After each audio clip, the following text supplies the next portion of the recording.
ஒரு காலத்தில் ஒரு பெரிய காட்டில் பனிக்கரடியும் பனிக்காகமும் நண்பர்களாக வாழ்ந்தனர். பனிக்கரடி சிறிது அப்பாவியாக இருந்தாலும் எப்போதும் உண்மையை பேசி நேர்மையாக நடந்து கொள்ளும். பனிக்காகம் மிகவும் புத்திசாலி, ஆனால் அது தன் சுயநலத்திற்காக சில நேரங்களில் ஏமாற்றவும் செய்யும். ஒரு நாள் அவர்கள் ஒன்றாக உணவை தேடிச் சென்றனர். ஒரு மரத்தின் அடியில் பழங்கள் இருப்பதை பார்த்தனர்.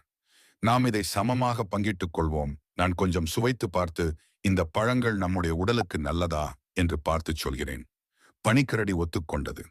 பனிக்காகம் பழங்களின் சிறந்தவற்றை எடுத்துக்கொண்டு பனிக்கரடியிடம் மிகச் சிறிய பழங்களையே தந்தது. ஆனால் பனிக்கரடியின் நேர்மையும் அமைதியுமே பனிக்காகத்தின் சுயநலத்தை மாற்றி அமைத்தது. அடுத்த சில நாட்களுக்குப் பிறகு பனிக்காகம் தனது தவறை உணர்ந்து விட்டது. பனிக்காகம், நண்பா, நான் உன்னை ஏமாற்றியது தவறு. இனிமேல் நான் உண்மையாக நடந்து கொள்வேன். இதை கேட்ட பனிக்கரடி மகிழ்ச்சி அடைந்து பனிக்காகத்துடன் சேர்ந்து பழங்களை சாப்பிட்டது.